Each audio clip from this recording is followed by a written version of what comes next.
பாபா எந்த ரூபமாக நம்மோடு இணைவார்? ஒரு அருமையான கொஸ்டின்.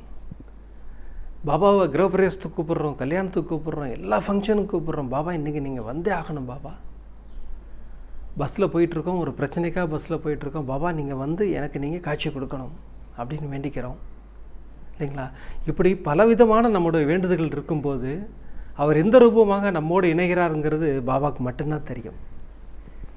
எதிர்பார்க்காத ஒரு ரூபத்தில் தான் நம்மளோடு இணைவார். நம்ம அற்புத நிகழ்ச்சியிலே பார்த்துருக்கோம், கிரகப்பிரவேசத்துக்கு அப்படி ரைட் ராயலாக வந்து உட்காந்து பழம் வாங்கி சாப்பிட்டு போன கிரகப்பிரவேசம் நம்ம சந்திச்சிருக்கோம்.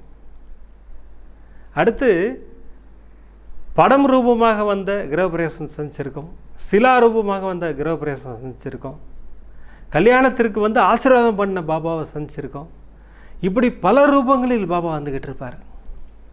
நம்ம ஒரு ஹாஸ்பிட்டலுக்கு போகிறோம், என் கூட வாங்க பாபான்னா நீங்கள் திரும்பி பார்த்தீங்கன்னா வர வண்டி எல்லாத்துலேயும் இருப்பார். இப்படி எந்த ரூபமாக நம்மோடு இணையணுங்கிறத அவர் தான் முடிவு பண்ணுவார். ஆனால் நம்ம தான் உணர்ந்துக்கணும்.